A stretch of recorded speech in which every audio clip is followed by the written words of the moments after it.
question that I often get asked is, how do I manage the levels of my payer mix? I'm talking about layers, levels again. Let me rephrase what they are if you haven't seen one of my other videos. Number 1, cash pay. Number 2, major dental insurance reimbursement. Number 3, medical. And number 4, Medicaid.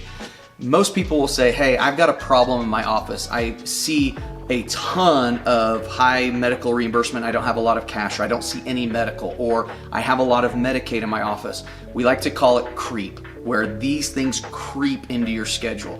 The number one way to control it is controlling how an office schedules. Now, there's a lot of different ways to schedule. And if you go to any given course, they'll tell you they know the right way to do it.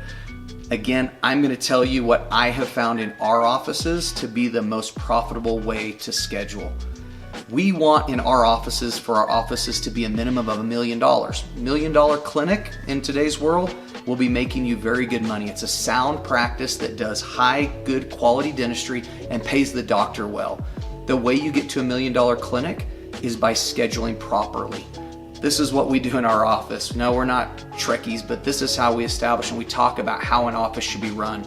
5 chairs for a single doctor, 2 hygiene chairs, and then 3 doctor chairs. I hold this hand out like this because this chair is your chair 1, it's your production chair. Nothing gets into this scheduled chair unless it's a minimum of $500 an hour. So a crown that's a $1,000 crown is scheduled for 2 hours in that chair. I know a lot of you are saying, hey, it doesn't take me 2 hours to do a crown, and I agree with you, it doesn't. But for these guys coming out of school, if you're looking to have an associate, $500 a crown is bare minimum. That makes a lot of sense and it's perfect. 2 hours for a crown prep is great. That is the bare minimum to get into chair 1. My chair 2 and my chair 3, then, I don't really care what all happens in those chairs as far as time, procedures being scheduled. I want my chair 1 to be full. Why? Because $500 an hour, 4 days a week, 52 weeks, or 50 weeks out of the year because we're going to take some off, 50 weeks out of the year, produces $800,000 out of one chair.